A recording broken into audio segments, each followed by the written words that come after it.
Good afternoon, everybody. My name is Dov Zakheim. I am Vice Chairman of the Foreign Policy Research Institute.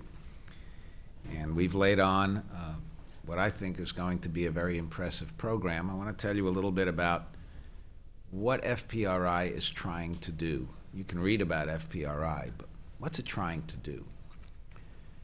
Somebody told me today, actually, somebody who's been a government official in Washington but is a few years older than I am, which means pretty old, that no one today has a sense of history going back even as far as 20 or 30 years. Whereas our generation, baby boomers and folks who were a little earlier than that, had a very good sense 30 years ago of what happened 30, 40, and 50 years before that. Now, why is that important? It's important, and this is what FPRI fully understands and tries to convey, that people appropriately apply the lessons of history to current policy. And I underline the word appropriately because I think you're going to hear some of that from our panelists. The one thing that doesn't change over time is human nature. Everything else changes. Technology changes. Knowledge changes, communications change, nation states change, boundaries change. People don't change. And people react to one another in a variety of ways, and governments react to one another in a variety of ways. How to apply lessons, first of all, to know that there are lessons. Actually, before that, to know that there's history. How to apply the lessons of history to current policy and to future policy and to strategy is an art, and it really is an art, much more than a science, is a lost art, especially in this town. I mean, people laugh about our lack of sense of history. But then the next question is, how do you apply it? And because it's the 100th anniversary of World War I, and because the Ukraine looks like it may not remain as intact as it hoped to be even after Crimea, and because of China, and we just have a new agreement with the Philippines, people are beginning to look back, but the question is what lessons to draw. And there have been a spate of books about World War I. You'll probably hear them mentioned. Margaret Macmillan's book about the war that ended peace, and Max Hastings' Catastrophe 1914, and then you have Christopher Clark, his Sleepwalkers book that focuses on the Balkans and the Austro-Hungarian equation. Okay, you've got all these books, and a lot more besides. How do you apply what they say? How does what they say have any relevance to what the White House, for instance, has to plan as a reaction to what Mr. Putin's doing? Or how one deals with a China that is a rising power. Now, the Chinese will tell you they're a rising power, but they'll also tell you they're not like the Germans before World War I. Well, what does that mean? And how do you interpret all of that? So we've, at FPRI, as I say, whose mission it is to get people to think about history, and then think about history appropriately, and then apply those thoughts to policy, both current and future. We have laid on this afternoon for you a terrific panel. And introducing that panel will be a good friend of mine, professor of national security affairs at the Naval War College, editor of Orbis, the journal Orbis that just about everybody knows about, one of the most thoughtful, I think, strategists that we have in this country, because he applies lessons of the past to predictions of the future. Mac Owens, and I'll turn over to you to introduce the panel. Thank you, Dov. Thank you very much for the kind introduction. Before I talk a little bit about the topic of the panel and introduce the panelists, I'd like to also thank the Reserve Officer Association. We do these frequently with ROA, and it's a wonderful venue, and we get a lot of, I think the cooperation between our two organizations has been very fruitful, and we look forward to continue.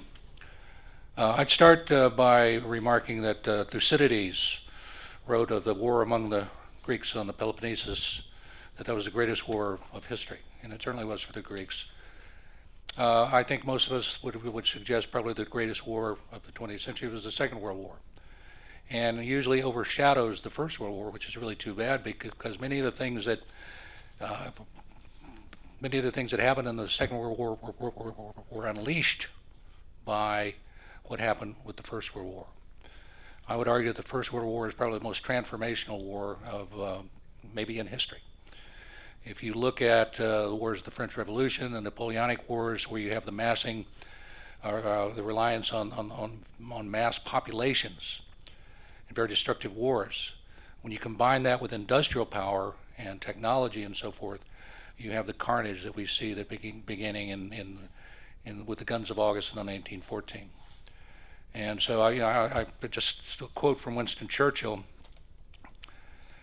"The Great War, as it was called, differed from all ancient wars in the immense power of the combatants and their fearful agencies of destruction, and from all modern wars in their utter ruthlessness with which they were fought." He talks about aerial bombardment, he talks about fire, he talks about gas, poison gas, and so forth. When all was over, torture and cannibalism were the only two expedients that the civilized, scientific, Christian states had been able to deny themselves, and they were of doubtful utility. So this was absolutely, in terms of technology, certainly a transformational war. It helped to redraw the map of Europe. We had the collapse of three empires. You had the collapse of the Austro-Hungarian Empire, the collapse of the Ottoman Empire, and the collapse of the Russian Empire, with all the consequences arising from those. You can say that the modern Middle East is a result of World War I, the lines that were drawn in the aftermath of that war. And of course, it also weakened the British and French empires as well, with consequences for later. Doug was talking about some of the lessons, and one of the lessons that we tend to think we've learned is this idea that in an interdependent world linked by economic interests and so forth, that war is not possible because it's too foolish, as Norman Angell said, too foolish to pursue. I always like to remind people that the last time the world was as interdependent as it is today was in 1914. And again, this is what we have from Churchill. War, again, he's writing with his tongue firmly planted in his cheek after the war, in his history of the First World War. War is too foolish, too fantastic to be thought of in the 20th century. Civilization has climbed above such perils.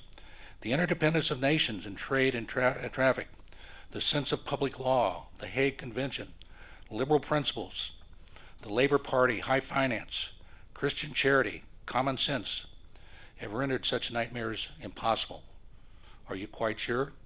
It would be a pity to be wrong. He wrote that, in the aftermath of the Agadir crisis of 1911, when that was just another milestone on the road to Armageddon. So that's what we're talking about today, and I think we have a very good panel here to discuss it. Michael Neiberg from the Army War College, and he's going to go first, and he's going to talk about basically the proximate causes, the perfect storm that led to the outbreak of the war in 1914. Kate Epstein, Dr. Kate Epstein from Rutgers University-Camden, is going to talk about basically British defense strategy, especially maritime strategy, naval strategy, and its influence on the outbreak of the war. And then finally, my colleague from the Naval War College, John Schindler, will be talking about what is usually frequently, if not always, ignored when people talk about the First World War, and that is Austria-Hungary. Basically, the impact of their policies and how that created or led to war, and of course the impact on their empire at the end. Now, the rules of engagement are basically each panel will go for about 20 minutes. When all is done, we'll have an opportunity for exchange up here, and then we're going to set up a microphone and have folks come if you want to ask questions. We also are streaming this live, and so if those of you out there in cyberspace, if you want to ask a question, basically it's Facebook, right? Okay, just click on the Facebook, ask the question, and Eli will We'll read the question, we'll put them in the queue like everybody else. And with that, I think that's all I have to say. And again, I appreciate the participation of our panel. And with that, Mike, would you go first? Thank you. Well, I just want to start by thanking Mac, thanking Alan, thanking FPRI, and thanking the ROA for this event and for the invitation to be here. The centennial of the First World War, the 100th anniversary of all these events, has in many ways played out exactly as many scholars, including myself, have feared. People are using this for their own purposes, whether those purposes are scholarly, historical, or political, and they're doing so without really delving deeply into what actually happened. Many of these ideas are consistent instead with old understandings or tired tropes. I know I'm getting sick already of hearing about poetry and Christmas truces. Or they are relying on overly simple explanations of what is, as Max said, one of the most complex events in human history. 100 years is a good time for everyone to come at this war anew. And it's not just because of the nice, neat, round number of the anniversary. And I know scholars like myself are equally fearful that next year people will have just forgotten this event because it no longer has a 100th anniversary. That, to me, would be a great mistake. What we have, however, with 100 years' time past us are scholars today with no memory of the event, no living memory of the event. We know a little bit more about how the story ends, or at least we think we do. And we have new archives and new scholarly methodologies with which we can approach the subject, and John and Kate can certainly speak to that better than I can. A little bit of this ignorance of the First World War, I must confess, is our own fault as scholars. We have left a black hole in this period in American history, especially American history. And part of this is the lack of professors at PhD granting institutions who specialize in World War I over the past few decades. My daughter's teacher, in fact, my 8th grade daughter's teacher, even introduced the First World War to her class by telling them, "I'll bet you all can go home and talk to your parents and none of them will know anything about this event." My daughter was smart enough to keep her mouth shut and her hand down. And you can also do this by taking a very short walk from this building and look at the Second World War memorial that this country built, and then go into the woods and look at the very small Washington, D.C. memorial that this country built. As a result, Americans lack a deep understanding of this period, and I know that FPRI has worked very hard to correct this, but we have a long, long way to go, I'm afraid.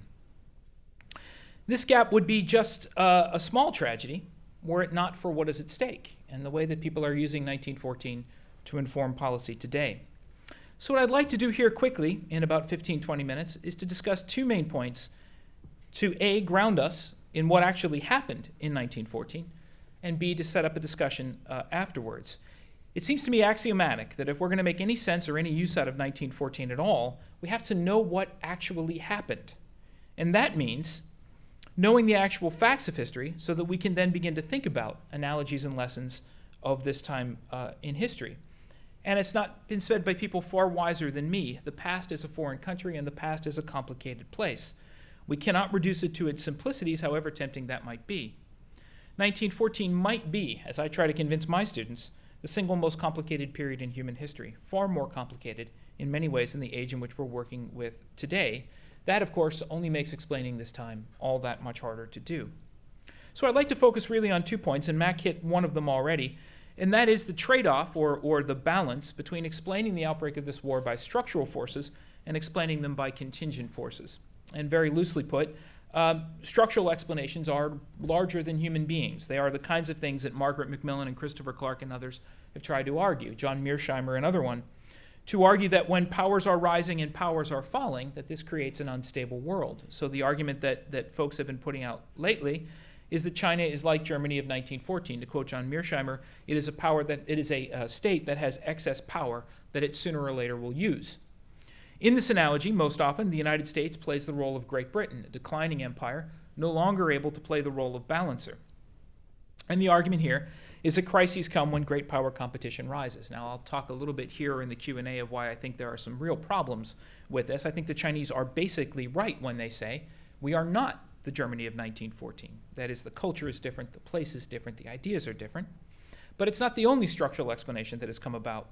Other historians have argued that periods of great crisis like 1914 happen when the power of tradition comes under fire from the power of modernity, the same kinds of arguments being used to explain the Arab Spring today.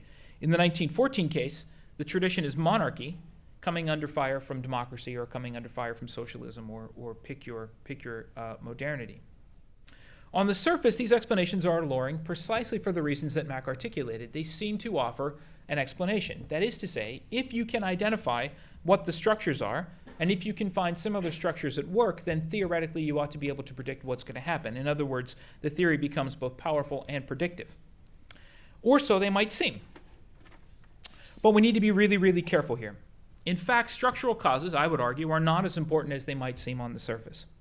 Great power relations from the time of the Second Morocco Crisis, the Agadir crisis that Mack mentioned, it's almost like we coordinated these talks, but great power relations since that crisis had actually been improving.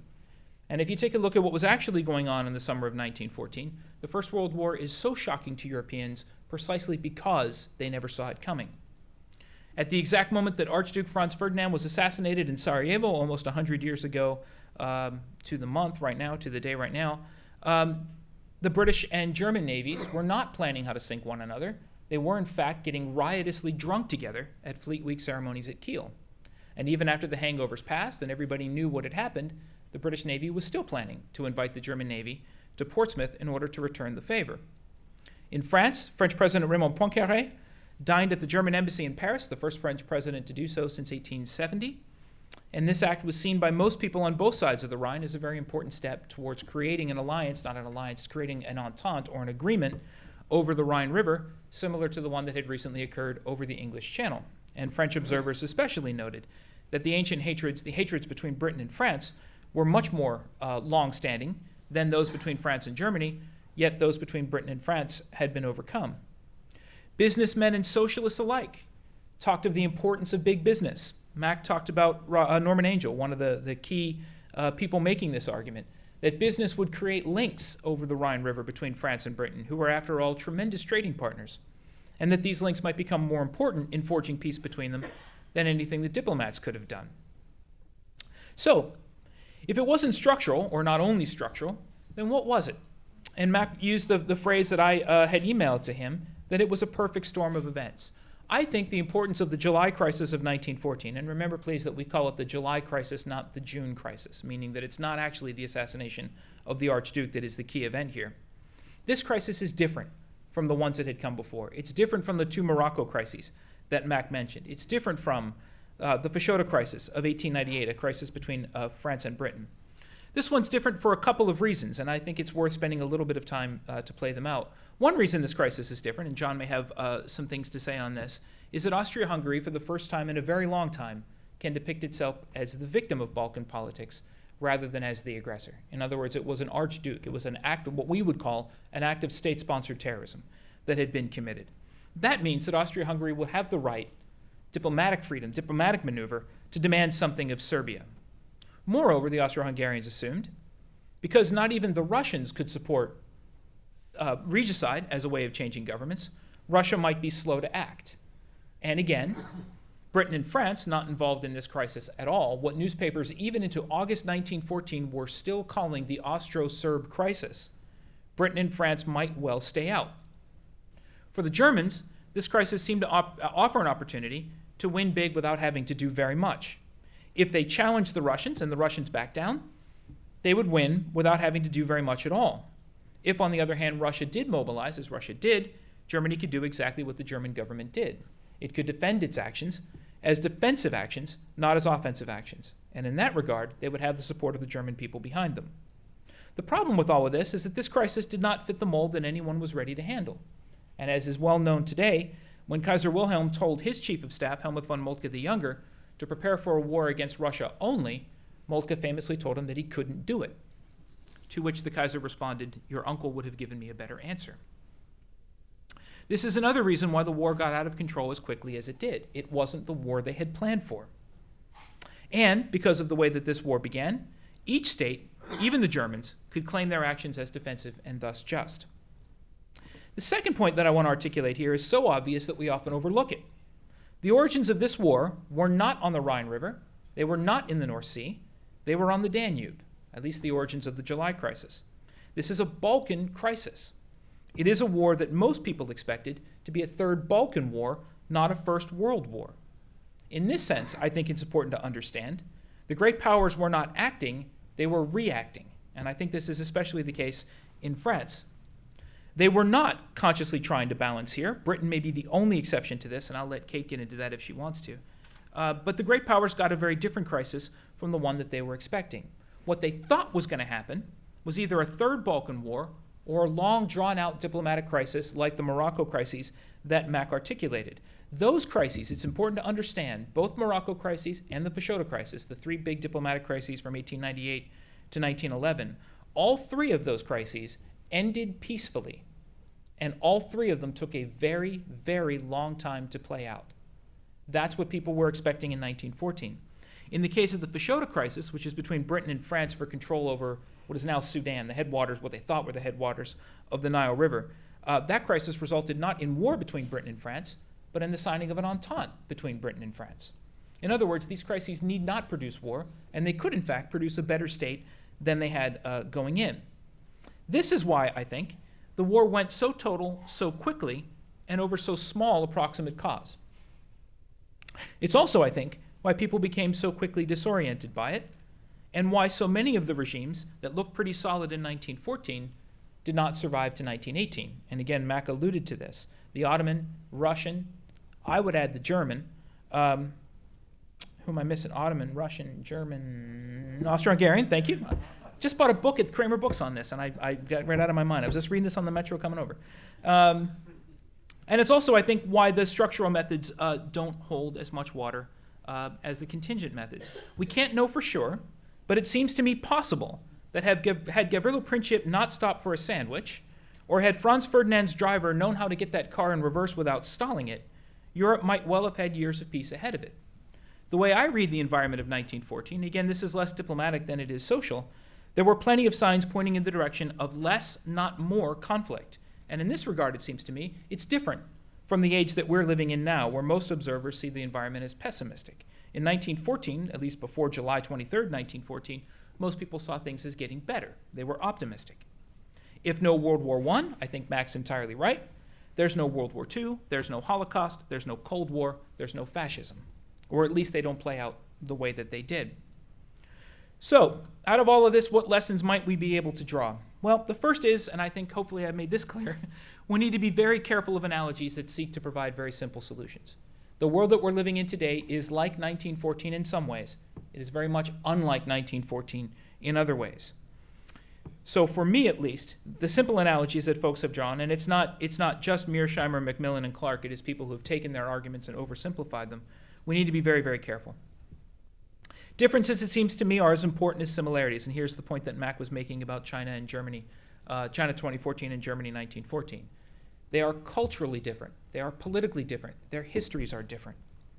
The key, then, is not to try to fit evidence to a theory, but to try to use the past analytically, to try to see where the history does or does not support the theory. In my view, at any rate, history is not so much about right and wrong as it is trying to figure out where the theory helps you see patterns better. What I tell my students, it's like going to the eye doctor when they flip the lenses in front of you. Is it better or worse if you do this, right? And history is not necessarily predictive. It doesn't tend to work in the way that we would like it to work. If case A looks like case B, it doesn't necessarily produce the same effect. This is obviously difficult to do. Also, it seems to me, we need to think about the war in the widest possible context that we can. These are not just nation states going to war. They are, of course, global empires going to war. Another way to think about this, I think, and this is where I want to kind of finish up, is to think about the place of the First World War in the wider span of history in which we're trying to think about here. Calling the First World War, or dating the First World War, 1914 to 1918, privileges a certain view of the war. It privileges a French, British, German view of the war.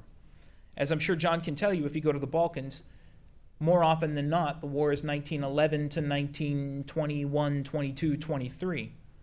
There are plenty of historians, and I tend to think myself increasingly thinking this way. It makes sense to think of the two world wars as one grand conflict, a second 30 Years' War, 1914 to 1945. And I say that as Captain Harry Truman is looking at me here from the painting, and Harry Truman is a nice symbol of that.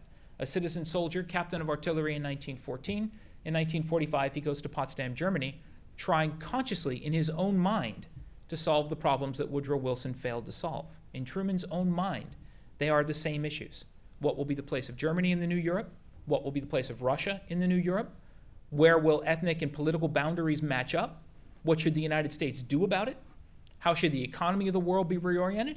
And how tightly should the nations of the world be connected through some sort of international organization or set of organizations? It's the same set of problems. And not by coincidence, Harry Truman asked to be sworn in as President of the United States underneath the portrait of Woodrow Wilson. So if, and here's what I want to finish up, as FPRI's motto tells us, a nation must think before it acts, it has to know what it's thinking about. And critically, it has to get its history right. Thank you.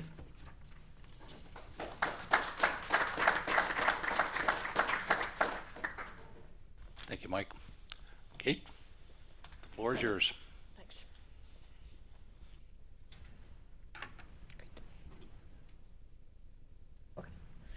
Okay, thanks very much. Well, I too would like to begin by thanking MAC, by thanking Alan, FPRI, and the ROA for the opportunity to speak to you here today. My subject is going to be British strategy and the origins of World War I. Now, I would argue that there is a standard narrative of British strategy and its relationship to the beginning of the war. In the 18th and 19th century, so the theory goes, turn it on. That's a good thought. Thank you. Okay, cool. Great. Yeah, okay. So in the 18th and 19th century, so the theory goes, Great Britain has a tradition of global empire and splendid isolation. In the famous words of one of its prime ministers, it had no allies, only interests. Its traditional strategy, sometimes known as the British way of warfare, was to dominate the oceans with its navy, maintain only a small imperial constabulary or expeditionary army, and subsidize the large armies of its continental allies. But at the turn of the 20th century, Britain was forced to abandon its traditional position and strategy. Rising economic and industrial powers, especially Germany, the United States, and Japan, began to chip away at Great Britain's relative lead. Unable to meet all of its existing commitments at acceptable cost, Britain was forced to abandon splendid isolation and make a series of power-sharing alliances with Japan in 1902, with France in 1904, and with Russia in 1907. Britain also had to pull back its navy from imperial defense to focus on meeting the threat from the German battle fleet in the North Sea, akin to Rome recalling its legions under stress. And the ensuing dreadnought race with Germany is one of the defining features of the pre-war strategic landscape. The Navy also failed, so the story goes, to offer the British government viable strategic options to win a decisive victory in the accepted short war. That was largely due to technological changes, especially the advent of torpedoes, mines, and submarines, which made its two traditional methods of applying naval power, battle and blockade, risky if not suicidal. With the Navy and imperial defense out of the way, and with the government needing to satisfy the demands of its new continental allies, the Army's continental commitment became the centerpiece of British strategy in the event of war. Now, this narrative is significant for our purposes in two ways, I would argue. First, it supports a particular master plot of the origins of World War I, one which places the emergence of the Anglo-German antagonism and competing alliance systems at the center of the story. And the second reason it's significant is that it supports historical analogies that influence contemporary U.S. policy. Between the United States today and Great Britain before the war as declining powers, as Mac alluded to, largely through the influence of Paul Kennedy's seminal 1987 book, The Rise and Fall of the Great Powers. In this analogy, the United States is unable to meet its commitments undertaken at the height of its relative power, and as a recent pair of essays in Foreign Affairs put it, must therefore choose between leaning forward to global hegemony versus pulling back and sacrificing certain commitments, much as Britain had to sacrifice some of its commitments before World War I. The analogy, again, as Mac alluded to, seems to apply with special force between Germany as a challenger to Britain before World War I and China today as a challenger to the United States, an analogy that's quite explicit in at least some open source documents on air-sea battle, the leading doctrinal candidate for a war against China. And in this analogy, the United States must pivot to China and away from other commitments, much as Great Britain pivoted to the European continent and away from imperial defense before World War I. In my talk, I'm going to focus on the first aspect of the history's significance, that is, its influence on a certain master plot of the origins of the war, but I'd be happy to talk more about the second part in Q&A. Now, thanks to relatively recent scholarship, we now know that crucial elements of the traditional narrative of pre-war British strategy cannot be right, and we have a robust, although not yet a complete, alternative.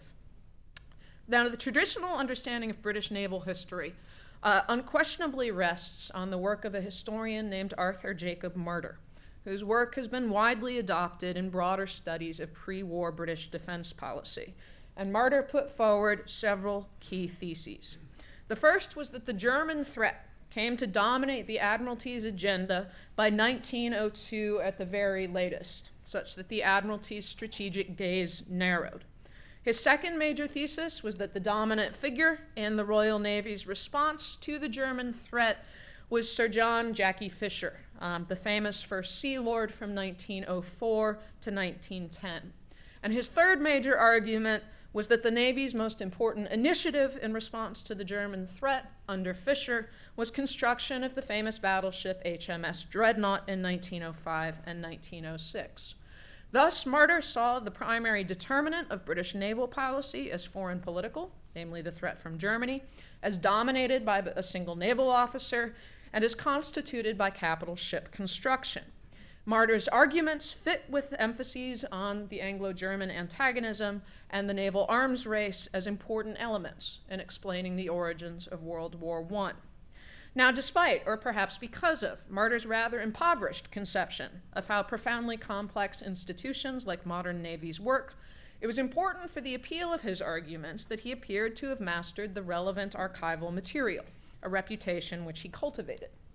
In the preface to his key book on the pre-war Royal Navy, entitled The Anatomy of British Sea Power and published in 1940, Martyr boasted with some reason that, quote, "It has been my good fortune to be permitted to see various unpublished materials of the first importance.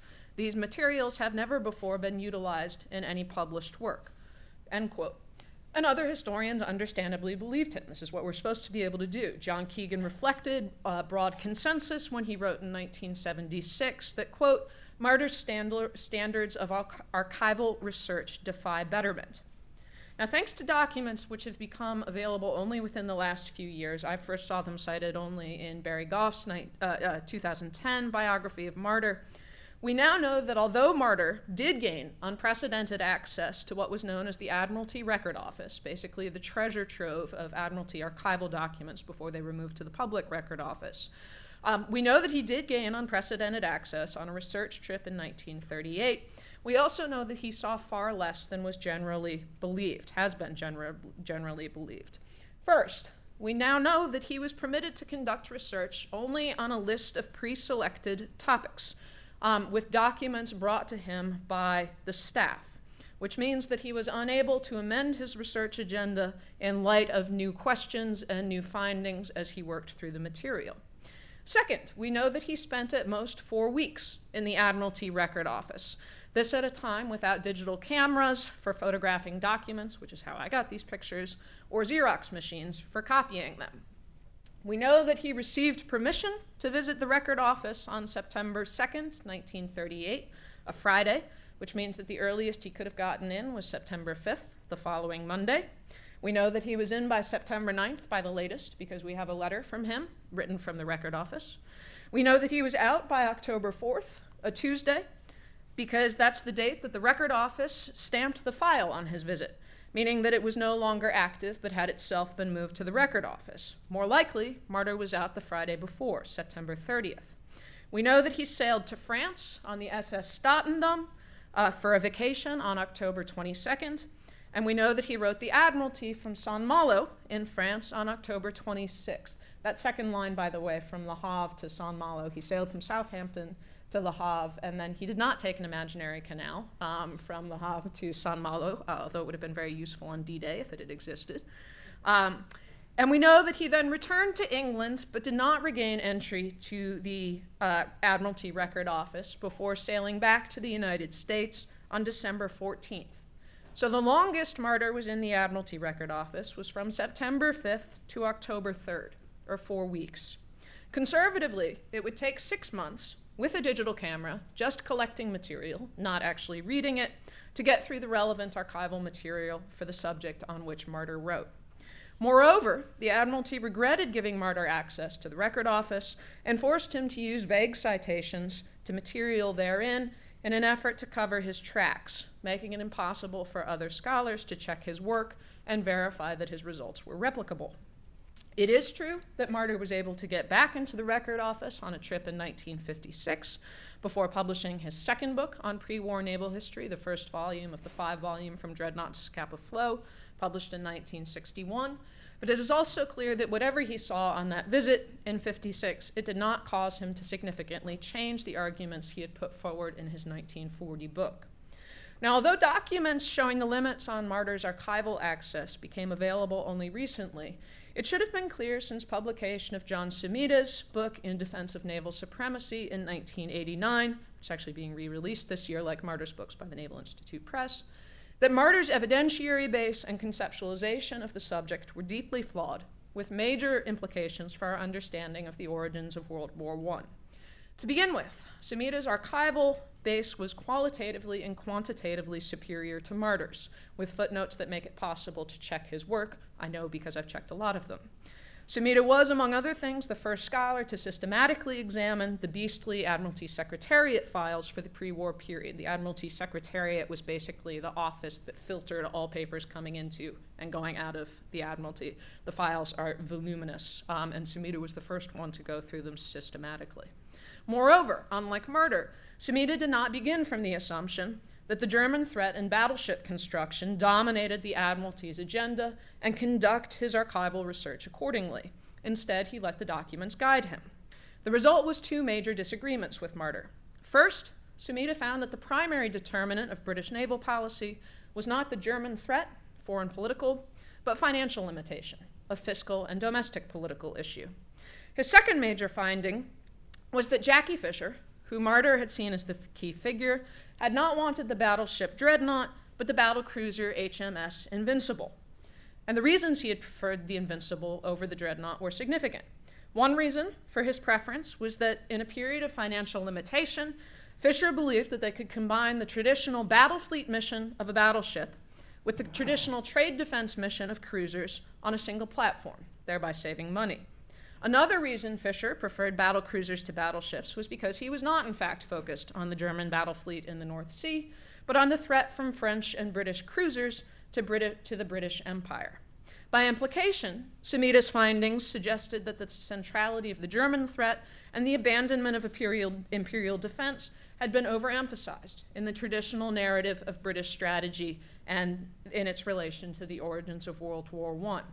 Sumita's arguments, with their implications for the origins of World War I, have been since built upon by Nicholas Lambert in 2 books, Sir John Fisher's Naval Revolution of 1999 and Planning Armageddon, British Economic Warfare and World War I in 2012. Like Sumita's, Lambert's command of the relevant archives is much superior to Martyr's. In Fisher's Naval Revolution, Lambert found that Fisher and the Admiralty believed that new types of ships, like destroyers, and new communications capabilities, namely global cable and radio connections, would enable the Royal Navy to continue meeting its imperial commitments in an era of financial limitation. Again, therefore, contra Martyr, the Navy was not pulling back from empire to focus on Germany, but committed to its traditional mission of global hegemony. In Planning Armageddon, Lambert found that the Navy had not failed to offer the government attractive strategic options, but indeed had offered the government the only credible option for winning decisive victory in the expected short war, and that the government adopted the Navy's plan, not the Army's continental commitment, as the centerpiece of British strategy in the event of war. The Navy's plan called for the British government to weaponize the British-dominated infrastructure of the global trading system, namely credit, communications, and ocean-going merchant shipping, in cooperation with the private sector. A strategy that was made possible by the globalization of the world's economy that had begun around 1870. Thus, where the traditional narrative had emphasized British decline relative to rising economic powers, Lambert's narrative emphasized Britain's continuing power as a financial and commercial hegemon in a globalized world. Now, although Sumita's and Lambert's work is by no means definitive, it is superior to Martyrs and suggests that we should rethink the origins of World War I in several ways. First, it suggests a new understanding of British strategy before World War I. Great Britain did not abandon imperial defense for the continental commitment. The Navy, rather than the Army, remained at the center of British grand strategy. There was no departure from Britain's traditional way of war. And if you take out Martyr, you take out a series of broader studies on British defense policy and national strategy before World War I. By implication, you take out the historical end of a powerful set of contemporary analogies to the United States and the rise of China today. A second implication of this new scholarship is that it calls for a greater intensity of archival research in order to say anything original or significant about national strategy before World War I. The research bar is in effect much higher than we had believed. A third implication is that we need a broader conception of naval policy in the modern era. Whereas Martyr had defined naval policy in terms of foreign policy, a single naval officer, and battleships, defining naval policy in terms of Fisher would be a little bit like defining U.S. grand strategy in terms of the Chief of Naval Operations today, as though Congress and the Cabinet and the President don't have a say in the process. Sumita and Lambert define naval policy in terms of domestic politics and state finances, the government as a whole, and a wide array of technologies, as well as the private sector. Fourth, the new scholarship suggests the need for a broader conception of national power, one that is defined in not only economic and industrial terms, but one that sees financial and commercial power as separate strategic assets. Fifth, the new scholarship suggests that greater attention to the relationship between national strategy and the character of the global economy is necessary. And we should bear in mind here that the short war expectation, as described famously by Yvon Bloch and Norman Angell, derived from perceptions about the nature of the newly globalized world economy. And finally, the new scholarship suggests that we need less teleology, a word that historians like. It comes from the Greek telos, meaning end, and logos, meaning study of, so it's the study of endings. What it means is that the traditional narrative starts from the knowledge that there was a war that featured England and Germany on opposite sides and works backwards to figure out its origins. But policymakers didn't know that the war was going to happen, as Mike has emphasized. And they didn't ask themselves, how are my decisions originating a war that I don't know is going to happen?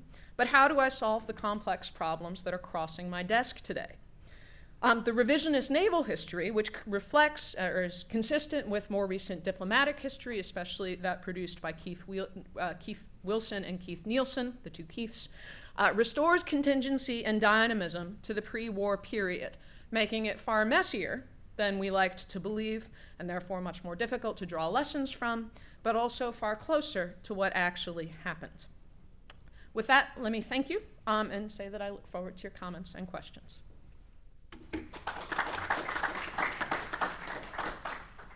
Thank you, Kate. I'm going to say something on behalf of John Schindler here. He's my colleague at the War College, and he had a rough night. He let me know this morning he'd gotten pretty darn sick, so I appreciate your being here, John. And he's normally a very dynamic speaker and so forth, and he said maybe not so much this time, but thanks, John. Thank you, Mac, and thanks for having me here. Thanks to FPRI and the ROA. It's a great honor to be here. As Mac said, I got a case of food poisoning last night, not particularly pleasant. So I'll be very frank, I'm feeling a little bit lightheaded and unsure on my feet. Of course, being lightheaded and unsure on one's feet may be the perfect mentality to discuss Austria-Hungary in 1914.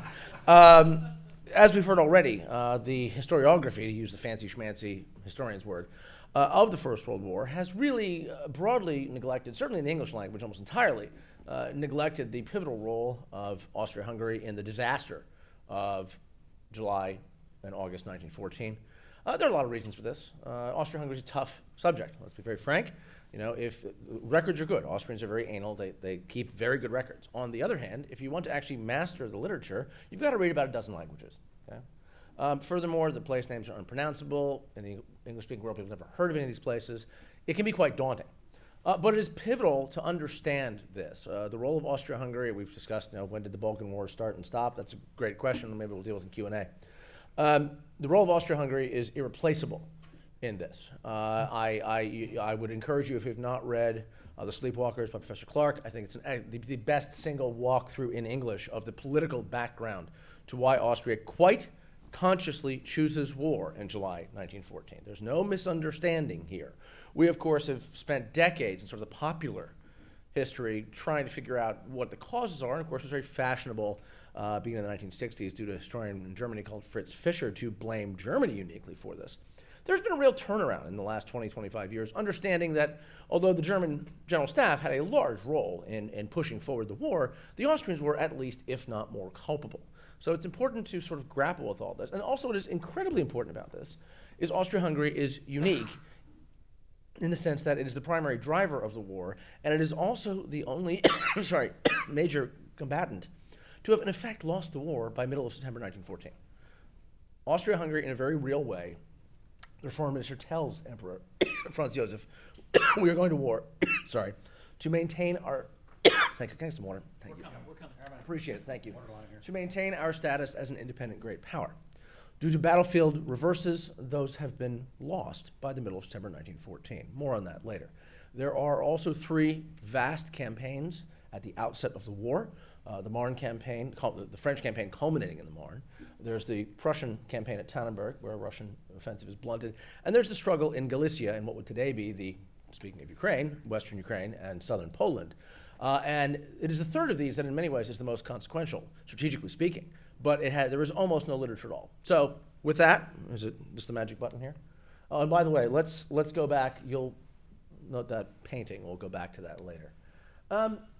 Austria-Hungary is the last of the great multinational empires of Europe. It is an anachronism by the standards of any normal liberal thinker in 1914 in Europe, or certainly the United States. Woodrow Wilson despised Austria-Hungary. It stood for just about everything he disliked about old Europe.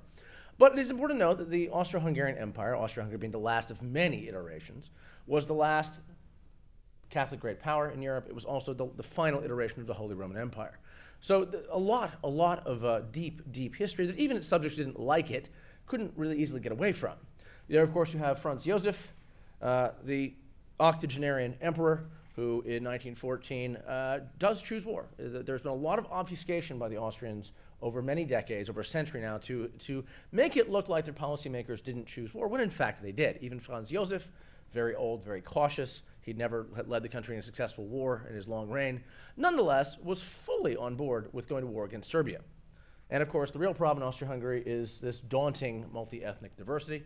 We can't go into much detail here, but of course, after the defeat by Austria in 1866, Vienna will reinvent itself as the dual monarchy of Austria and Hungary, which will be the source of endless problems in the strategic and political and military realm. Because Hungary is independent of the Austrian half of the empire in everything except foreign affairs, defense, and the funding of those. And Hungary very much goes its own way. It is very reluctant to spend money on the common or joint military, with deep consequences later on. All right. The Austro-Hungarian Army, the Kaiserliche und Königliche Armee, the KUK Armee, is the most diverse and probably most interesting military organization in Europe.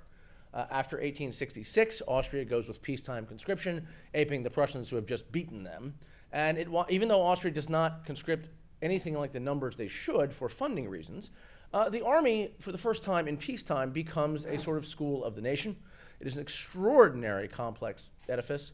It is important to note that for many Habsburg royals and senior generals, the internal role of the army is just as important as any external role. The army had saved the empire in the revolutions of 1848 and 49 when everything else went to pieces.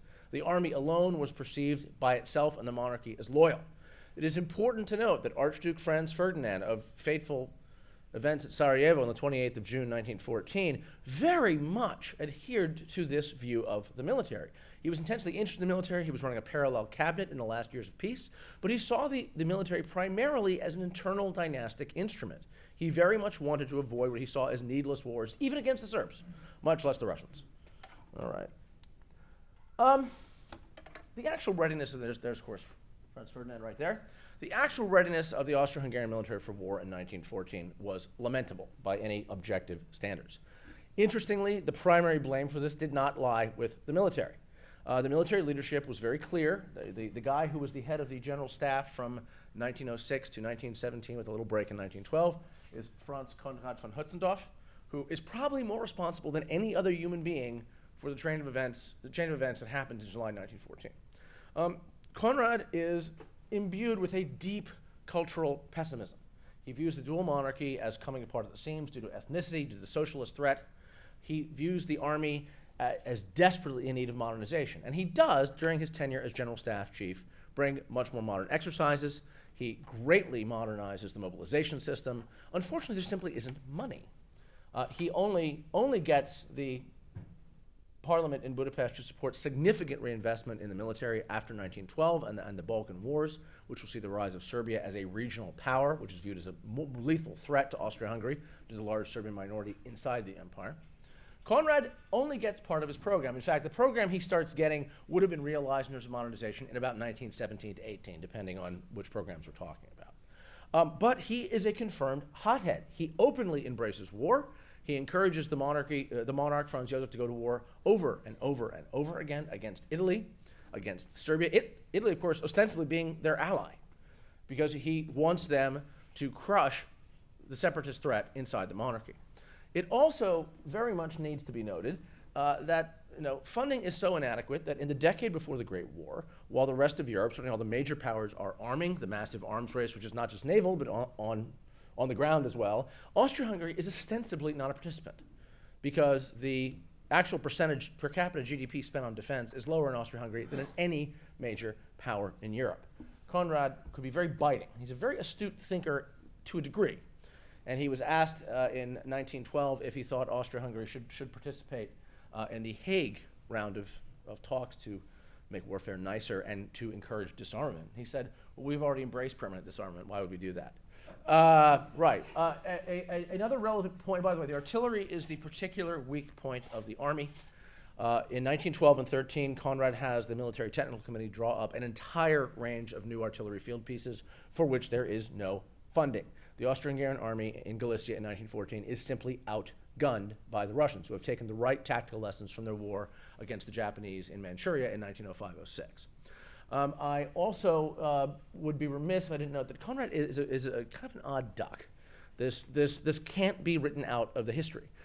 Konrad is a widower, had a very normal marriage, so his wife died relatively young. He has grown children, most of them army officers, by the way. And for the decade before the war, he engages, or almost about 8 years, he engages in an absolutely torrid extramarital affair with Gina von Reininghaus, who's the wife of one of the leading industrialists in Austria-Hungary. She's half his age, mother to 6 children. And he's obsessed with her. He writes her multiple letters a day. And they are able to have trysts quite regularly in Vienna, but he's traveling around the empire, and he, by 1912 and 13, is deeply upset by the fact that Gina won't leave her husband. Because they're Catholics, this would be a huge stain.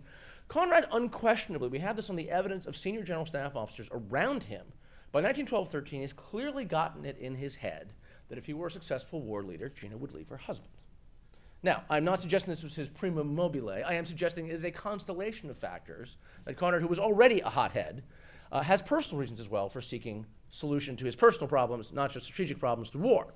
Okay. War planning. It is important to note that after 1866, the Austrians copy the Prussian system in many ways, including the general staff system. They take the top 5% of the officer corps is lifted out in their 20s to do a 2 to 3 year stint at the War College, which, if it's not a rubber stamp, if they graduate with high enough grades, they will enter the general staff. You see the guys where guys in the general staff in 03 gets to dress like a general. They get extremely accelerated promotion. The majority of general officers in Austria-Hungary are graduates of the general staff course. They are the brains of the army. They are also very cliquish, and they protect their own, including Conrad, by the way. Okay? Conrad's rival in all this, by the way, is this guy, Oskar Potierek, who is, they are rivals throughout their career. He is passed over in 1906 when Conrad is made the general staff chief. Potierek's star had been rising for the last decade, and unfortunately, he also is a sort of a strange guy. He really has no personal life. He's a workaholic. And when the crisis comes, he's down in Bosnia, of course, in Sarajevo, as the head of, he's the military governor of Bosnia-Herzegovina, which is kind of an independent command. One of the interesting things is that although ostensibly, when war comes, Potierek reports to Conrad, not really. He has something of an independent pipeline to the emperor himself. Right? And Potierek is a very much a schemer, even beyond Conrad's level. Okay? Intelligence matters. Okay? The Austro-Hungarian intelligence service is quite small. Its full-time staff is about 40 officers in 1913, all of them general staff officers. And it is completely upended on the eve of war due to this man, Colonel Alfred Redl. Redl is sort of the archetype of the general staff officer on the make. He is of modest background, no aristocrat. He's a workaholic. He seems to have absolutely no personal life outside the army.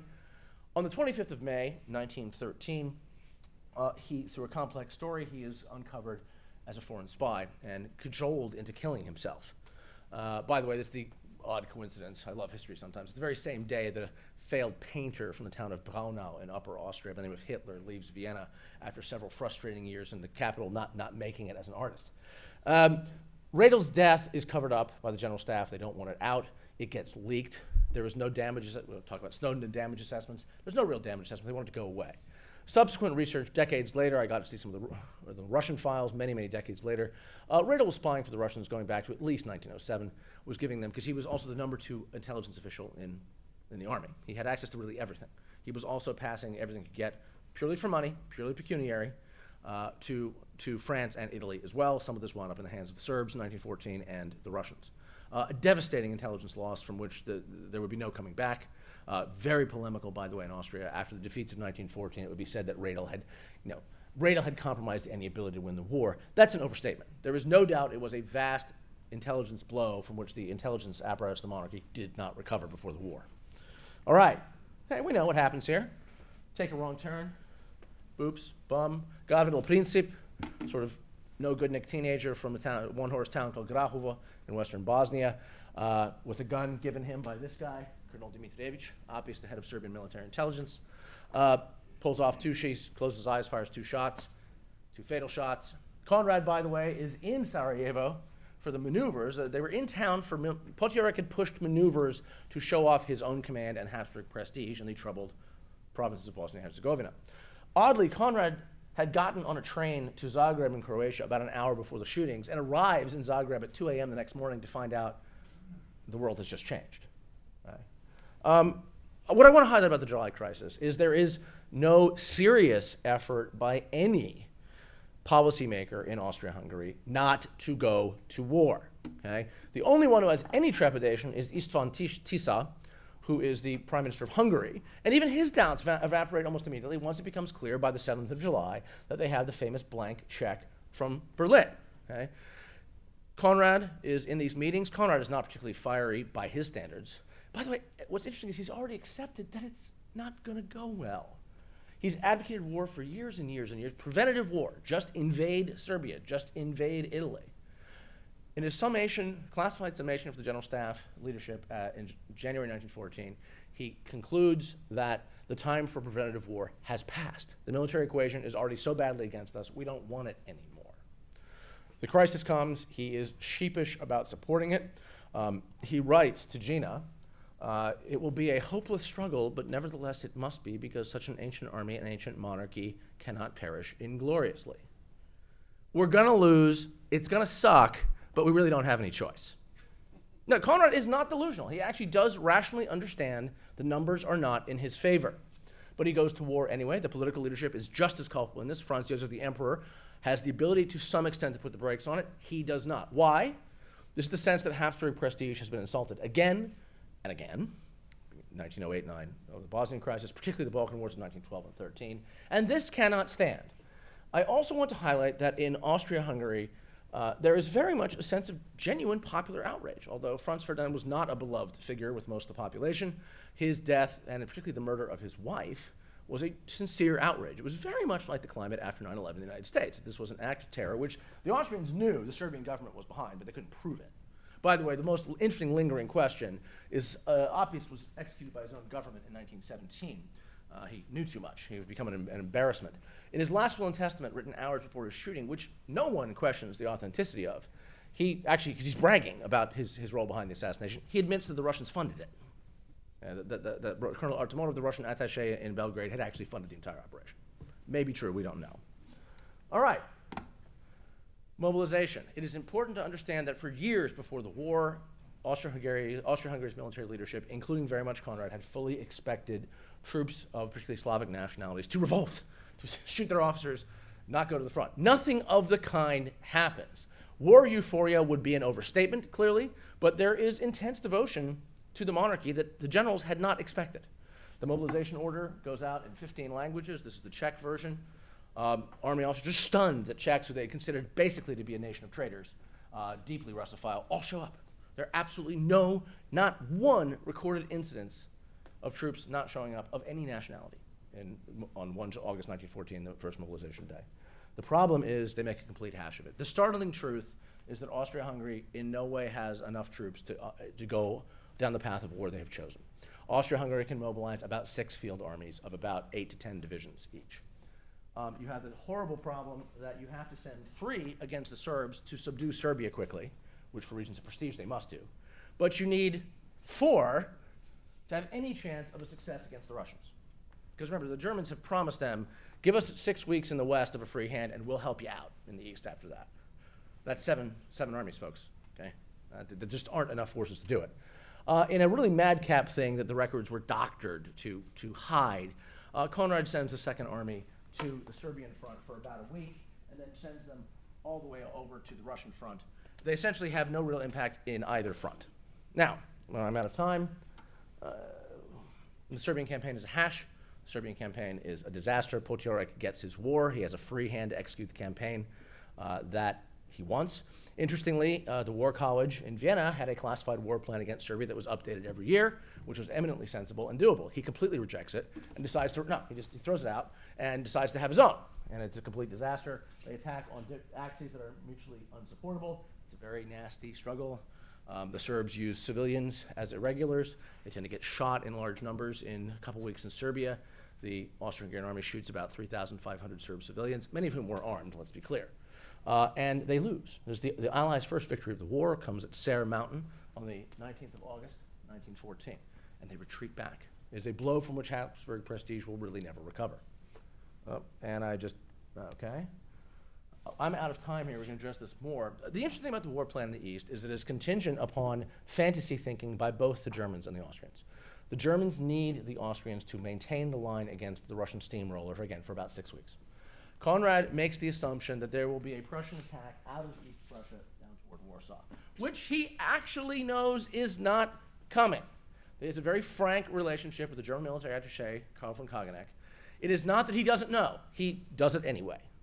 And to make a long story short, the opening engagements, the 2 Austrian field armies push toward Warsaw actually win very impressive local victories, despite the fact they're outgunned by the Russians. They show enormous dash and take enormous casualties. Much like the French in 1914, the Austro-Hungarian Army has embraced mass attacks with very poorly supported artillery fire, and they're slaughtered in large numbers. What's remarkable is how often it works. For the first week on the Eastern Front, the Austrians seem to be winning. The problem is, because Conrad, again, had made a hash of his deployments, the major Russian sweep, led by General Brusilov, by the way, if you know your World War I history, you know who he is, came 3 Russian field armies, attacked 1 Austrian field army around Lambert, say Lviv, if you buy Russian propaganda. If you buy Russian propaganda, that's where all the Ukrainian fascists are today, by the way. And they are simply crushed. They're simply annihilated in a week of fighting. Since I'm out of time, what is the amazing thing is, even though there are good generals, that's Svetozar Borijević, the top Serb general in the army, who actually saves, he prevents complete collapse on the Eastern Front in mid-September 1914. In actually just 3 weeks of fighting, The Austrians don't just lose 2/3 of the province of Galicia, they lose 420,000 men, over 100,000 killed, about 100,000 prisoners, and the rest wounded. The pre-war standing strength of the Austro-Hungarian army was 425,000 men. The army is essentially annihilated 3 weeks into the war. It will never recover. The cadres of officers and NCOs take enormous losses. It is standard, by the way, in the first weeks in Galicia for any infantry attack to take 50% casualties among rank and file and 70% among officers. That is the expected number. So they're essentially out of trained men in the middle of September 1914. I wish I had more time. In essence, Conrad loses the war inside 6 weeks due to flawed strategy making, a failure to appreciate what was really going on the other side, and he was blinded to some extent by intelligence. It is an utterly unique case. There is no doubt that, except for the Italian War, which will start in May 1915, in the East and the Balkan front, Austria-Hungary will limp along as more a German satellite than an ally. Dependent deeply on German military assistance, German military aid, German military equipment for the remainder of the war. Remarkably, they will stay in until the last week of World War I. That's perhaps the most amazing thing about all this.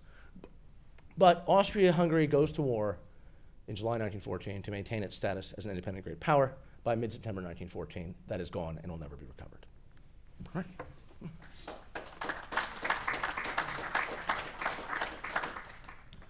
You ought to see John when he's not sick. It struck me as we were going through the discussion that Thucydides argues that there are 3 causes of war: honor, fear, and advantage or interest. And I think that from these presentations you see that many of the simplistic or simplified explanations of the war, the causes of the war, are simply wrong, because it is an interaction, I think, of these 3 factors that Thucydides argues. Okay, as I said, for the ROE here, the rules of engagement. First of all, I would ask if any of the panelists would like to raise a point with one of the presentations of the others. I'm giving John first round. I very much appreciate your opening the door to this discussion of Third Balkan War approach to 1914, and I think it is something that is getting a little bit of traction now, again, thanks to the Sleepwalkers, thanks to a lot of work finally appearing in English in the last few years. And I think my hope is by 2018 we'll be in a very different situation where the understanding, because of new works, will be much more nuanced than it's been in the past. Of course, the Germans have a wonderful phrase, die Hoffnung stirbt zuletzt, hope dies last. So I want to throw the ball to you, Michael, on thoughts about how historians in the United States, in the West, where there just isn't much interest in these parts of Europe, how do we get from here to there? Boy, if I had an answer to that question. I mean, I think the first thing is to make sure that we're reading and thinking broadly, and I think that I think we've over the, not just we, but people interested in the First World War have made the mistake of taking British, French, later American, to a lesser extent German models, and just sort of stamping them on the rest of the world, and that's not going to work. And I think some of the really great research we're seeing, especially on Asia and Africa, to show that it isn't so much the First World War in Africa as it is an African war within a First World War context. Same thing's true of India, the East Asian dimensions of this. So I mean, this, as you stated, this is the difficulty. I mean, you need to have 15 languages. You need to be in those archives. You need to understand that very complicated part of the world. But I think we have to understand it on its terms rather than stamping it.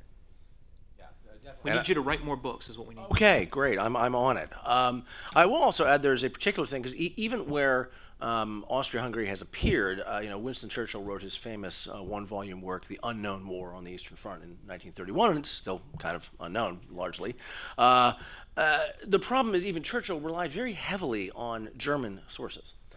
Which, it's not that the Germans were necessarily wrong, but they had an unquestioned bias in all this, looking upon the Austrians as, at best, incompetent, at worst, layabouts. And the Germans lied through their teeth, too. The German narrative after the Austrian defeat of September 1914 was, who knew? We had no idea they were so messed up. We wouldn't have gone to war if we'd known this. Well, there's one problem. That's completely untrue. The work has already been done several years ago. The German attaché system was completely doing its job and explaining in kind of bureaucratically brutal terms just how messed up the Austro-Hungarian army was. The German general staff chose not to know. So there's always this bias in what do we consider well-known sources? Obviously, English is privileged, but even beyond that, are we paying too much attention to the Germans? And my sense is we probably are. Yeah. I'm happy to go to Q&A. I'm sorry? I'm happy to go to Q&A. Oh, okay. No All right. addition. Just going to move the microphone out there, and what I'd ask you to do is just kind of queue up behind the, so we'll ask you to go up to the microphone, ask your question. And I would like to ask that people ask questions. Okay. We had an interesting situation last year when we did a very interesting presentation on Vietnam, where a fellow got up and decided he was going to tell us the entire history of the war. Okay, well, that'd take a long time. We were talking about World War I here, and if you want to direct your question to one of the panelists, that's fine. But again, I would ask you to ask questions, and of course, we'll also be looking at those folks out there in the cyberspace to ask their questions as well. Sir. Yeah, I was there. That's what you get for inviting former Foreign Service officers to your events. In prelude to going to a Victor David Hansen Adriatic cruise later in May, I've been reading the White War, and I think the Austrian-Hungarian Military, from what I've been reading in that book, maybe the Italians are just that much worse, but they throughout all the way to 1918, they held their own, from what I gather, on the farewell to arms front. And am I misreading something? No, well, first of all, The White War, if you don't know it, is a book by Mark Thompson on the Austro-Italian War, which, to be very frank, borrows heavily from my own work, Sonzo, without always crediting it. Yes, the Austro-Hungarian Army does a vastly better job on the Italian front for several reasons, one of which they are quite literally holding the high ground in the Julian Alps and the Carinthian Alps for the entire war. Second of all, the war against Italy is popular in Austria-Hungary in a way that certainly the wars against Serbia and Russia never are. Also, there are successes. The Austro-Hungarian Army has a conscious policy of sending nationalities that might not be loyal on other fronts, i.e. Czechs don't really like to fight Russians, but they'll happily fight Italians. Yes, and the same thing is true. The lead commander on most of the Italian front for most of the war, I showed a picture of him a little while ago, Sviatoslav Borejevich, is a Serb. The war against Italy for South Slavs in Austria-Hungary is a national war to defend their own soil. And that has a lot to do with it, in my opinion. Plus geography. Oh, yeah. They're literally looking down on the Italians everywhere. And the Italian army is not a learning organization until the very end of the war. Would that be a safe way of putting it? Yes, I mean, even though the Italian army does a better job than it's often credited with, again, you have the problem that after the disaster at Caporetto in October 1917, the British and the French each sent an army corps to hold the line on the Piave front. And the British and French are like, you can't do anything to these people, these Italians are hopeless, whatever. Well, certainly compared to the standards of the Western Front, by 1917, that's true. But there's a huge bias built into this. And the problem with the Italian army is not a want of bravery, it's deeply flawed tactical and strategic leadership while attacking uphill.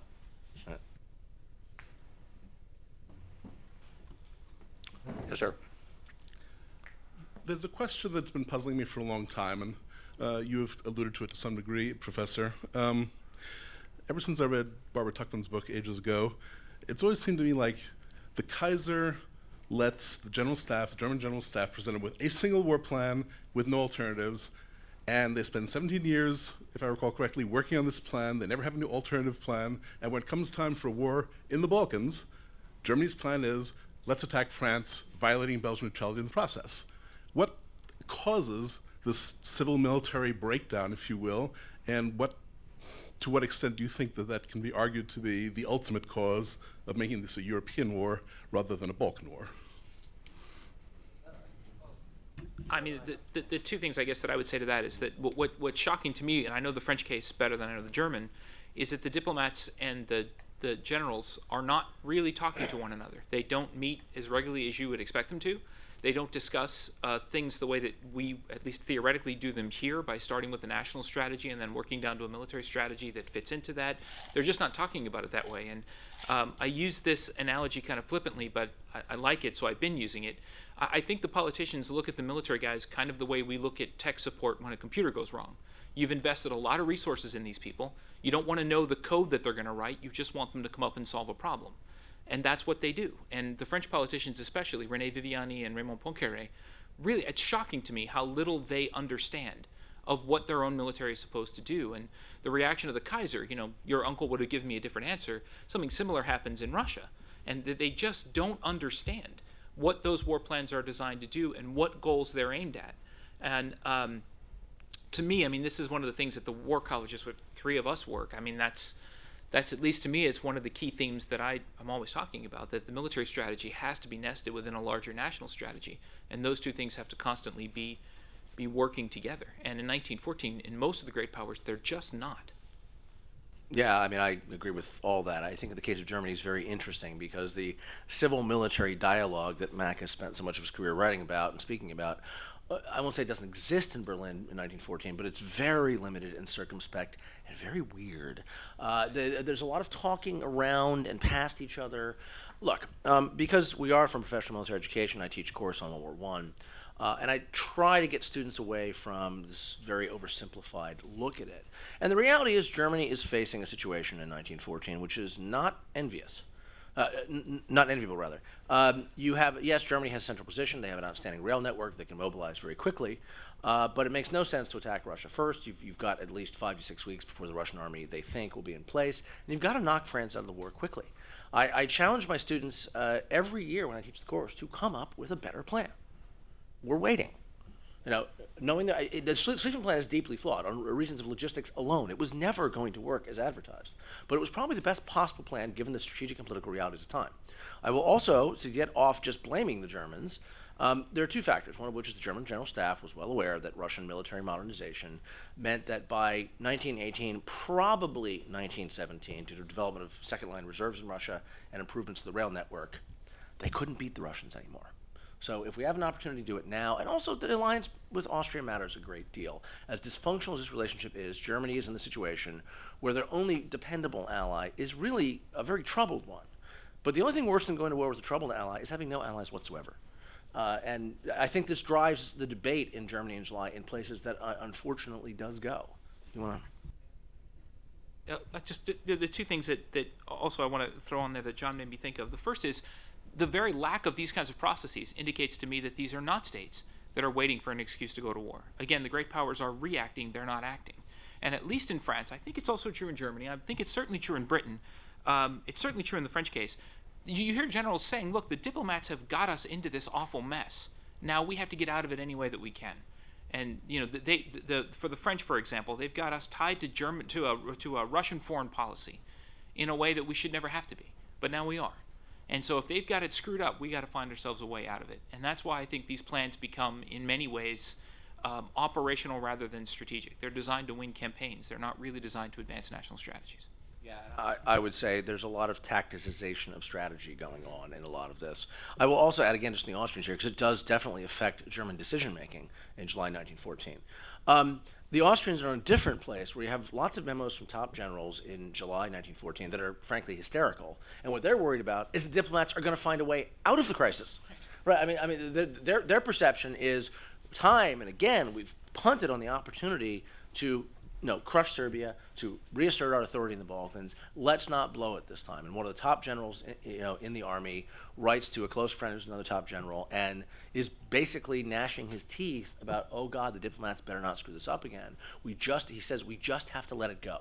Don't worry about what happens. That kind of mentality is what I'm talking about here. Yeah. Yes, sir. I actually have two questions. One for the real one is for Professor Neiberg. I was a little surprised that you lumped Christopher Clark along with Mark Macmillan as a structuralist. I would think that given his focus on the peculiarities of the Balkans, that structuralist only in the very vaguest sense, but much more contextual. I hoped I said that the way that I wanted to, which was not just what Clark argued, but what people have been saying that he argued. And it's not so much in Sleepwalkers, but in other places where he has really hit this, that 2014 looks more like 1914 than, say, 1964 looks to either year. Mm-hmm. So, but I really was thinking more of the way people have used his argument than, in fact, what he actually said. Mm-hmm. And actually, for Professor Schindler, One question I've always had, since we've been talking about intelligence estimates, is it's my impression that everybody in 1914 thought that Russia was very powerful, that it had learned all its lessons of 1905 and fixed all the problems that it had in 1905. And yet the evidence, of course, is that the wheels came off really fast. And if, in fact, people had a realistic estimate of Russian capabilities, would that have made any difference? Okay, that's a great and complicated question. Remember, I strongly believe that victory in war comes when armies or navies that are 95% ineffective defeat forces that are 98% ineffective. The Russian military is deeply troubled in many ways, but once again, they stay in the war much longer than many of their own generals think they will. Austro-Hungarian intelligence assessments of the Russian military in 1914 were distressingly accurate. They painted, because they had despite the Radel debacle, attaches were doing their jobs. A lot of information was available in open sources. Everyone had watched the Austrians, like everyone had a colonel in Manchuria in 1905, watching the war unfold. They had a very good handle on the general way the Russian army, at both tactical and operational level, planned to fight. There were no mysteries here. Their assessments were, on the whole, quite accurate. It wasn't a lack of information; it was just frankly ignored. It did not compute with what generals wanted to hear. And except for a few cases where the intelligence was listened to, in general, it was treated as noise somewhere over here, generally speaking. Did the Germans have accurate assessment of the Russians? Yeah, I mean, it was much like the Austrians, actually. I mean, they had a very, basically rather accurate order of battle. They both misjudged how quickly the Russians could mobilize, but not by a huge amount. The real problem was the Austrians and Germans didn't have a very good idea where the Russians were going to deploy their forces, and which they should have, because it was dictated far more by geography and rail than anything else. But a lot of this goes down to Conrad once again, engaging in magical thinking about things that would get in the way of his plan, so just sort of ignoring it. These things were knowable. German intel was, I mean, there were problems with it, but I think, and the Russians generally had better intelligence, particularly on the Austrians, than vice versa. But this is not a failure of intelligence assessment, broadly speaking. I'd like to address this question to Professor Schindler.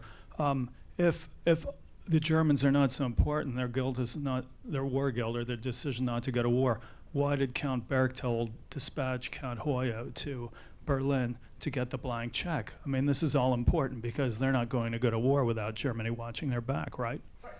The absolute sine qua non for Vienna was getting the blank check. Indeed, it's quite interesting. They sent Hoyos to Berlin. He gets the blank check. He comes back, and nothing happens. They have this big meeting on the 8th of July, 7th, of the General Staff Chiefs, top foreign ministry, and they basically decide we're going to war. And they don't have a meeting again until the 21st. Everyone goes on vacation. But yes, I mean, there's just no doubt that Austria-Hungary needed the blank check, and they would not have gone to war without it. In that limited sense, yes, Germany does have culpability.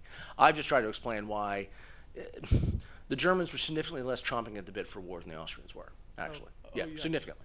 Yeah. And one other question and a little comment. The question is, what about Italy's role in helping to dismember, as Norman Stone says, dismember the Ottoman Empire, the seizure of Libya? That leads almost directly to the Balkan Wars. Yeah.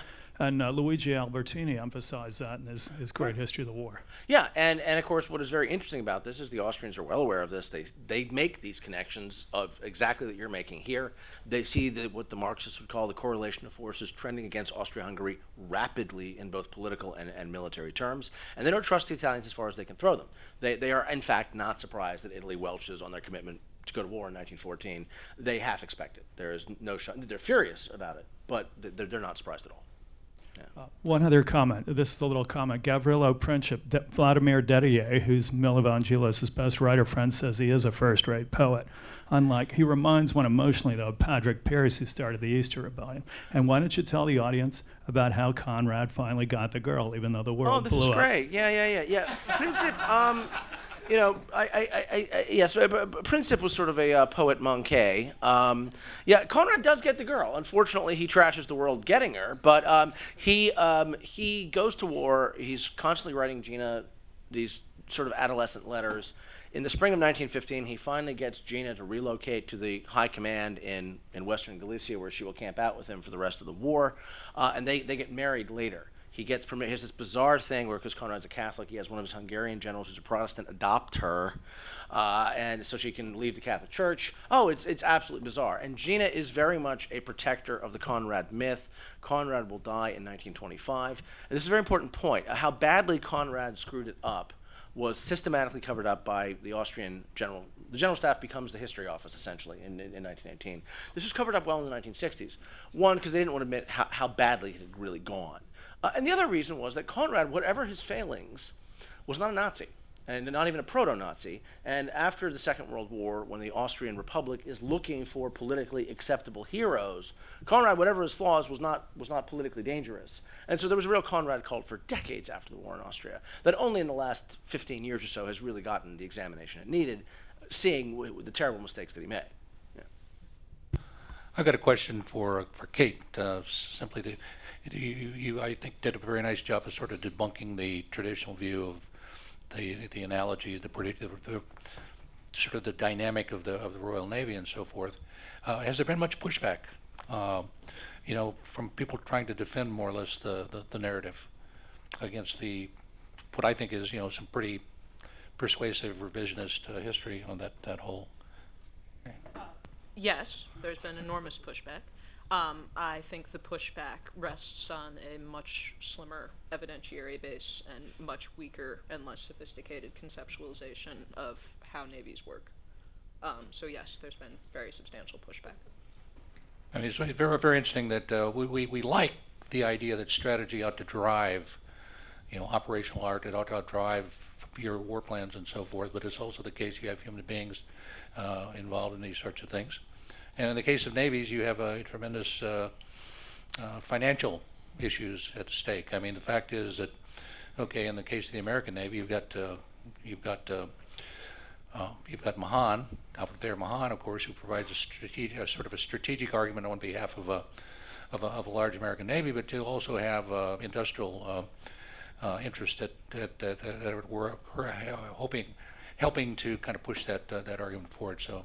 And if, may I just, sure, once absolutely. again, I would just say, navies are really very different from armies, in that until the 20th century, they're far more technologically sophisticated and capital intensive.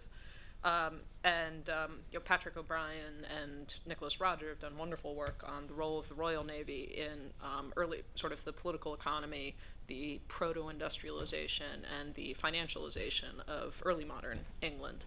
And that very much continues up into the 20th century. Britain is also different in that the politicians do remain very firmly in charge during the July crisis, for better or for worse. The Army has to this is not well. The Army does not have authorization for the Continental Commitment, contrary to the standard narrative, which says they basically get authorization in August of 1911. They don't. They won't. The political executive or the government insists on holding 2 divisions back because they fear unrest at home. It's actually the Admiralty that has pre-delegation to implement its plans for economic warfare. And we don't know what economic warfare would have done because the government very quickly loses the political will to implement it in the face of blowback from basically British business interests and allied and neutrals, most importantly the United States. Yes, sir. Yeah, I'll just open with a short observation that civil-military relations during this period operated much more akin to Jomini's concept than Clausewitz's. I don't agree with that. Okay, we'll talk about it afterward. Question for Mike. In your talk, how do you address the December 1912 War Council meeting in Berlin where Moltke is calling for preventive war against France? And one other question is that, especially Kate's talk, really focuses on the means of communication. And what this does is it tends to speed up the decision-making process. In other words, telephone, something that demands an immediate response, is a form of communications by 1914. And how does that take people out of their comfort zone in terms of how quickly they're expected to solve or respond to a crisis? Isn't it Januszkiewicz that waits till he gets the answer he wants and throws his telephone out the window so he doesn't have to? I mean, there's a beautiful symbolism in that. The first question, Rich. I mean, you know more about the German High Command, far more about it than I do. I think, though, I tend to, I don't doubt that there's a war party in each country. What I think is happening after the 1911 crisis is that people are looking. It's happening in France. I know it's happening in Britain, and saying, look, we can't let these guys get out of hand. I mean, they may go ahead and talk about war councils and talk about preventive war, but Kate's point applies all across Europe. The fundamental decisions to go to war are made by civilians in every case. I mean, you can argue that the military ties their hands with the kinds of plans that they write, but even in Germany, the decisions are made by civilians, are not made by the military. The point about information is, I think, absolutely critical. I mean, I think you're absolutely right. And in the Dance of the Furies project that I did, I mean, you can see people talking about how their morning newspapers are saying, look, the crisis is getting worse, it looks like we're going to war. Then the afternoon papers say, oh, no, we're fine, everything's okay. That the speed of information is really confusing and throwing people off. And I sometimes think about this in the 24-hour news cycles that we're in. And I especially noticed it during the Syria events of a few months back. I mean, the morning news would say, okay, the United States is getting ready. And then the 6 o'clock news programs, even the Facebook feeds and Twitter feeds, would change from morning to afternoon to evening. And it does make it difficult. Joseph Joffre, the French chief of staff, told the French government, I forget what it was, but every 48 hours you wait, I surrendered 12 kilometers of French territory or something like that. I mean, you've got to make this decision now. Nevertheless, it's the politicians who go back and say it's not his decision, it's ours. But they still have to make those decisions at a much more accelerated pace. I don't think there's any question about that. And, telegraph and telephone are one thing they're worried about, but the impact of railroads is another thing they're really worried about, because railroads can concentrate men and equipment, whereas telegraph and telephone can concentrate information, and they're two different kinds of things. May I also jump in? Just on the Clausewitz issue, I am unburdened by expertise about decision-making on the continent, so won't speak to that. But, I mean, in Britain, the erosion of political will is quintessentially Clausewitzian. And the other thing I would say, this is a different way in which sort of the pace of communications affects things from the way you were describing. But real-time information flows are also vital to the functioning of the global economy. And there's a massive financial panic that is arguably as severe as 1929, and which is dominates decision makers in Britain. And in America. And I think the stock exchange closes its doors. I mean, it's really bad. Anything from cyberspace? Okay. Yes, sir. Let's see, what I was saying. Oh, was, in the countries you're dealing with before, wasn't there anybody, I guess the military wasn't doing it, but on the civilian side that was looking at the downside? I mean, when you look at the aftermath of World War I, it's sort of mind-boggling to me that it seems like they all thought they were going to do like the Prussian Wars in the 1860s, 1870s. It just didn't anyone was able to look ahead and say, we're committing gross political suicide here? There were a lot of people making that argument in the years before. Maybe the most important group that is transnational are the socialists. And the socialist argument is exactly the one you're making, that we're going to destroy everything. There won't be a basis to build socialism on, in effect. What happens, though, I think, and this gets to the point that John was getting at, too, about this kind of perfect storm of events, what happens is that German socialists can make the argument, perfectly legitimately, that if Russia wins the war, it's a step back for European and German socialism. The French can make the same argument. So, what happens is there's this big socialist meeting in Brussels that happens right before the war begins. They actually have this meeting. This is after the July crisis, but before the war has begun. That is after the ultimatum and before the war has begun. And they all come to the conclusion that this, like I said, this is going to be this long, drawn-out crisis. We'll deal with it in August when we meet in Vienna. There's no immediate crisis here. But what they all have determined is that there's nothing in socialist doctrine that says that you can't fight a war of self-defense. If another state comes across your border, you're perfectly justified. So there are plenty of people who are making the case that this is a disaster and don't do it. But they're equally making the case that we can't just lay down and let an enemy, whether it's the Cossacks or the Uhlans or whomever, just run into our capital city and destroy everything. That's not advancing the cause of anything. Yeah, I completely concur. I think what's interesting is that both in Germany and Austria, where you have very well-developed social democratic parties, they vote for war credits and they vote for war on the grounds that, we're fighting Russia, which is the most backward backward, repressive major country in Europe. Significantly in Austria-Hungary in particular, the Jewish community is strongly behind the war because they know how their fellow religionists are being treated and have been treated in the land of the pogrom. You have in Austria-Hungary, the Poles and Ukrainians are quite fired up about fighting the Russians to liberate their co-nationals along the other side of the frontier. Yeah, but I want to say there are also not just politicians, but also senior generals who are at least confiding to fellow officers in their diaries in July, August 1914. This is not going to go well. One of the top Austrian generals on 18 August 1914, he's a corps commander who's become an army commander, Hermann Kovic von Kovichhauser. August 18th is the emperor's birthday, so they have to go around and drink champagne. He has his corps staff. And he cuts in and he says, "Gentlemen, many of you think we'll be home for Christmas. We will not be home for many Christmases, and you should have no illusion about this." So there are, even senior generals who do understand, as Falkenhayn in Germany did before the war, that the illusion of, yes, we'd like it to be 1870-71 again, although that wasn't a short war either. What everyone wants is 1866 again. But there are plenty of generals who rationally understand armies have gotten too big. There's too much resilience in our war machines and our economies. There are vast trained reserves, even in the less prepared countries. This is probably not going to be over with quickly. I always like to observe that those who plan to fight short wars usually end up losing long ones. Yes, sir.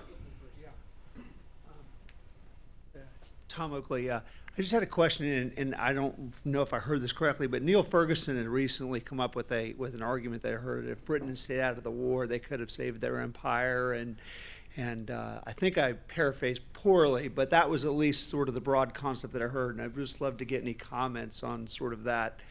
And appreciate it. Look, I think his argument is ahistorical. That is, it's looking back into something and playing what if. He's a provocative thinker, and he likes to throw out ideas, I think, just to see what response he'll get.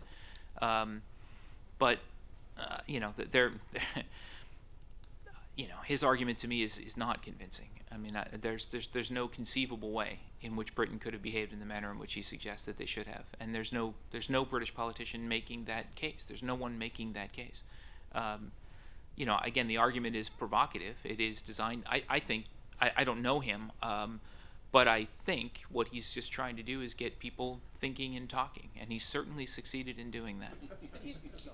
He's also selling books. But I also, I was trying to take the high road. The critique that Ferguson is making has a long history. It originates at least with Sir Basil Little Hart in the interwar period. And it's based, I think, on a fundamental misconception largely drawn from what I described as the standard narrative, which is that Britain abandoned the traditional British way of war to fight this tragic continental commitment, which Ferguson calls the pity of war. And that's based on a very powerful, but nevertheless incorrect reading of history, I would argue. So why didn't you jump in? That was a better answer than one. Why didn't you jump in? It took me a moment to think of it. Sorry. Yeah, I'm slow. I'm not an expert on the UK, but Neil Ferguson is a gadfly who is a genius at self-promotion. But no, he is. Yeah, and he's very engaging. He's very fun. I concur with my colleagues here. I don't buy it. I think actually on the Austro-Hungarian side, the only what if that really matters is the one where had anyone other than Franz Ferdinand been assassinated, you would have had a radically different outcome. Franz Ferdinand was assassinated partly because Serbian military intelligence believed he was the head of the war party in Vienna, egging Austria-Hungary to war against Serbia. In fact, this was 180 degrees from the truth. Franz Ferdinand was, again, because he was a total reactionary. He was sort of a decade ahead of the so-called conservative revolution in Germany and Austria. He would have been the one figure, had anyone else been assassinated, he would have been the one saying, oh no, there will be no war with major power war. No, we will work this out however we have to. And that's bitterly ironic. Interestingly, Conrad, after the disaster in Galicia, confides to one of his senior staffers, it's a good thing Franz Ferdinand is dead because he'd have me shot right now. So, yeah. Yes, sir. If I could have a second question. For Professor Epstein, in reading Clark, I was amused to find out how contingent the alliance system was. The fact that, I guess as late as 1902, there was a chance that England would partner with Germany, and this whole question of why England partnered with Russia is somewhat ambiguous. Could you say a few words about what other lineups you could have had in 1914 with small contingent changes? Not really, because that I don't think I know enough to answer that question, to be honest. I mean, I can tell you that the thrust of recent scholarship has been that, and again, I know the British case much better than anyone else. Not much better than any other scholars, much better than I know the other cases that have been under discussion here. I mean, the thrust of recent scholarship, particularly in diplomatic history, has been that first of all, that Britain was not a power in decline, and that it was not locked into the alliances, particularly with France and Russia, to the extent that we had thought they were. Keith Nielsen's work is particularly important in showing that there remained tremendous tension between Britain and Russia basically over the Great Game, and over other things as well. And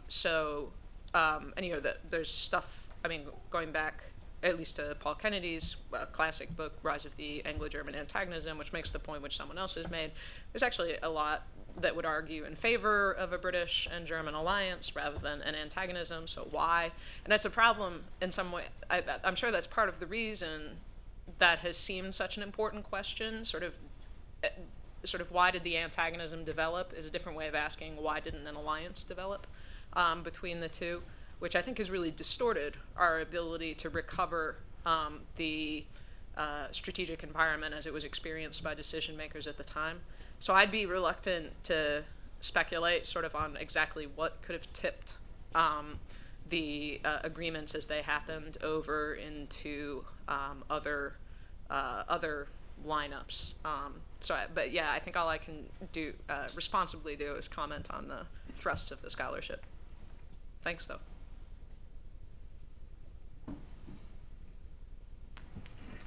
Yes, sir. Chick Feldmayer, Kate, and anybody else out there, if you're going to take your insight that you've gained from studying World War I to policymakers today, and recognizing no two situations are alike, what do you think needs to be communicated to those policymakers? That's my first question. My second question, we're seeing a whole slew of books coming out for the 100th anniversary. Some might add new analysis, some is just cashing in on 100 years. If we are to have, again, policymakers get some additional insights, could you give me your assessment of the current literature that is out on World War I? Yeah. I mean, I would say that, I mean, probably the number one, perhaps this is a reflection of the fact that I work at a civilian institution. I don't believe that there are such things as lessons of history in the way that they're conventionally understood, because I believe in the butterfly effect. I believe in the nonlinearity of the past. I would have to know as much detailed information about the present as I do about the past in order to make an accurate analogy. Much of the information I would need to know right now is classified. I don't have it. So I'm reluctant to draw one-to-one analogies, but Mike put it nicely, that we can use history to sort of test for weaknesses in prevailing theory, something to that effect. And that is how I would use history. And sort of the lesson that I would draw is, for heaven's sake, think about global political economy when it comes to conflict today. Because, I mean, scholars now refer to the period before World War I as the first year of globalization. I think there are striking parallels between the way in which that global economy depended on the flow of real-time information by cable and by radio, to the way the global financial system depends upon the real-time flow of information by the internet today. The internet is not making for a kumbaya peaceful world. It is geopolitical. It is owned by various people who can disrupt it in various ways. And I would be interested in knowing how, for instance, one version of air-sea battle calls for a blockade of China. What's that going to do to the global economy? What's that going to do to the economies of American allies like Australia? What's it going to do to American businesses who are going to raise hell with the Treasury What's it going to do to American consumers who are going to raise hell with their political representatives in exactly the ways that all of these things happened in Britain before World War I. So that would be the context, put the economics and the finances back into the story, and think that strategy is not just about military and economic power, but about financial and commercial power as well. Yeah. Go ahead. I mean, I would just say, highlight everything that we said, that don't look for any easy answers or any easy analogies, because they're not there. And if you oversimplify, you do so at your peril. I've been talking a little bit to my students, and I don't know if I like it, but since you mentioned it, I just wrote them down about the 3 I's. And the 3 I's, as I'm thinking about lessons, are interests, impacts, and interconnectedness. And the first is the issue of interest, that before a state goes to war, takes military action, to make absolutely sure that its interests and maybe its values as well are consistent with what it is you're trying to do. Impacts, by which I mean, I think if you could have given the leaders of Europe a crystal ball in July 1914 and let them see the world even July 1916, I don't think any of them would have made the same decision that they made. Maybe the French, because they actually were invaded. But all of these states, even the victors, if they could have chosen not to do it, would have not done it. And what I mean by that is that the impacts, I think, probably an easy sell at this table, but the impacts of these decisions in 1914, we're still dealing with. So when you do these things, you have to be aware of the long-term impacts of what you're doing. And the third just underscores what Kate was saying about interconnectedness. I mean, everything is linked to everything. And I would actually turn it around. I would actually say the world of 1914 was more global than the one we're living in. You could move people and goods without paperwork, without a government tracking it. Passports were entirely optional. Photographs don't go on passports in the United States until World War I as a reaction to World War I. So any action that you take is going to have this ripple effect, not just in the world that you think you're containing, but all the way out. Yeah, like my colleagues, I'm very hesitant about, to use a DoD term, operationalizing history here. It's a very tricky thing. I mean, the U.S. military devotes a lot of energy to what they call lessons learned. Our British colleagues call it lessons identified because they know a lot of it's not going to be learned. And I think obviously 1914 gives us a chance to look back at it. Obviously, the last dozen years in the United States of major campaigns in the Middle East that are not all that successful in certainly strategic terms, has given me a new perspective. And I think one of the things that teaches me and that I pass to my students at the Naval War College is how you train and educate your officers matters a lot.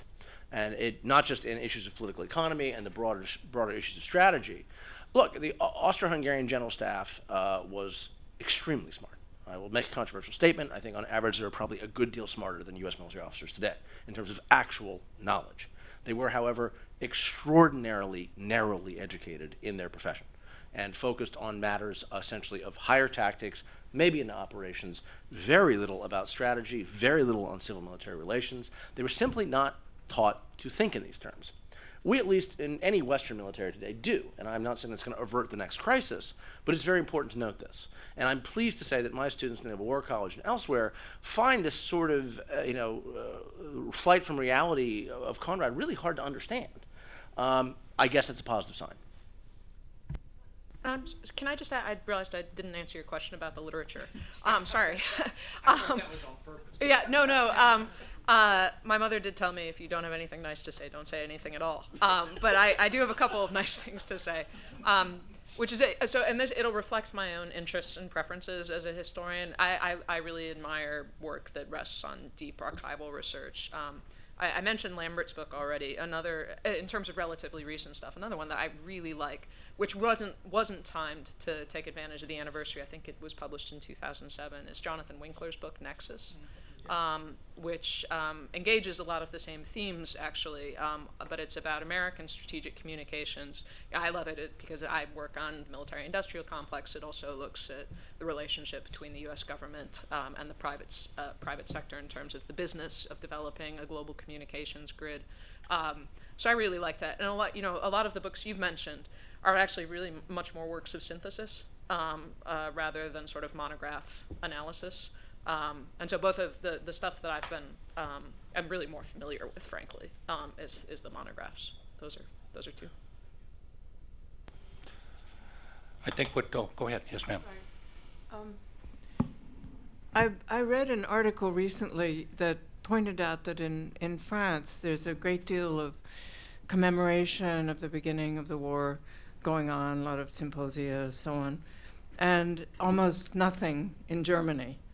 And I guess you can arrive at a sort of obvious explanation for that, but it's not as though World War I was such a happy episode in French history. You can argue that maybe they were as much losers as the Germans. And I wondered if that is also true of sort of scholarly research, or whether it's just the kind of public commemorations that we're seeing. I look, World War I for Germany remains a very knotty problem, even in scholarship, not just naughty, not a Nazi. Knotty, Right. knotty, not Nazi, not National Socialist. Look, because the memory of that war was so manipulated in the 1920s and 30s by the National Socialists, it's a real furball for any scholar who wants to engage in all this. And of course, the Germans have gone the other way, as I mentioned, Fritz Fischer in the 1960s. Nabelschau, navel gazing, is a German word, let us not forget. And Fischer engaged in the opposite of the National Socialist view, is Germany is responsible for every bad thing in the world. And so sort of getting to a common consensus on a balanced historical approach is, all I'll say is it's much harder in Germany than I would like it to be at this point. Yeah, I've actually been involved in some of the stuff that's going on in Berlin, the FPRI Universität that has been the kind of lead for Germany. I was back in Berlin a couple of years ago, and just because I was looking for it, I was struck by the fact that you can walk around Berlin and really have no idea that there was a First World War. There's no outdoor marker at all to it. There's stuff inside museums. I mean, in Paris, the reminders are there, but the message is confused, and I think it's exactly because of what you're saying. There's a great line that I can't remember who said it now, so I don't want to misspeak, especially since I'm on camera, but someone who said that 1914 was the last thing France agreed on. And I think there's a lot to that. So what the FPRI Universität project has really been trying to do is depict this war as a European-wide war, so that you're not discussing nation states and you're not discussing who's really to blame. And it's very consistent with the way the Germans have dealt with this kind of forgetfulness of the war. For France, of course, it competes also with the Second World War, but in a different kind of way, whereas for the Second World War for France is very much a civil war. Much of that, I would argue, is over memory of the First and what to do about the impacts of the First. So, in general, I would say that it seems to me, it's my sense that most European states don't want to scratch too deeply under that surface for fear of the disagreements that might bubble back up. The most interesting commemorative thing that's happened, in my view, and it's in John's part of the world, Belgrade is going to build a memorial to Gavrilo Princip. And the man who was in charge of this project said, "We do not mean for this act to be provocative." Yes, and yes, the Princip Memorial, were that not offensive enough, the Serbs are managing to be as tone deaf as ever.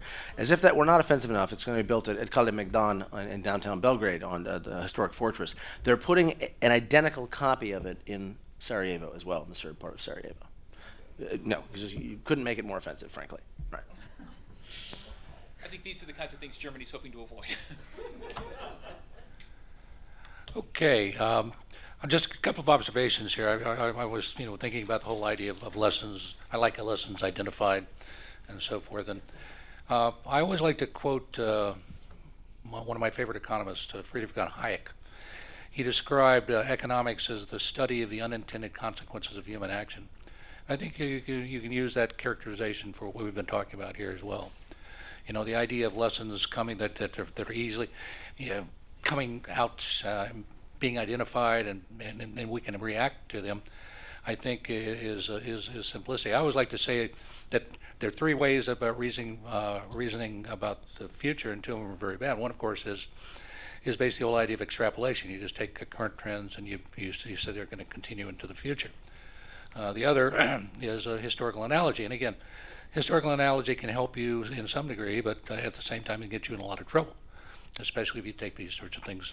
My favorite, and actually probably works as well as anything else, is the SWAG, the scientific wild ass guess, which basically says that we'll just kind of wing it here. But I want to thank this panel. I'm an old dog, but I learned a lot just from just this discussion, and I look very forward to the papers and so forth that we're going to get for Orbis a little bit later on too. not to celebrate, but to commemorate the outbreak of the war. So please join me in thanking this panel for a terrific, a splendid 2 hours. Thank you very much. Mac, I would be remiss in not noting that Friedrich Hayek was an artillery officer in the Austro-Hungarian Army in World War I. So. And once again, I'd like to thank the ROA for again co-sponsoring this with us, and thank you all for attending, and hope to see you soon. Bye-bye.